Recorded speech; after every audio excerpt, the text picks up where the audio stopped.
Hello, what's up guys? In this video I'm going to show you how to remove this weather and news from taskbar. Alright guys, so first of all you guys need to point your mouse pointer right here. Okay, now you need to click right mouse key. Okay, now here you can see news and interest. If you point your mouse here, you will be able to see that there will be and some other options will be available right here. Okay, now here you can see show icon and text or show icon only.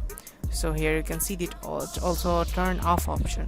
Okay, so you guys simply need to just turn this off, and here you can see that the weather and news from the taskbar is removed.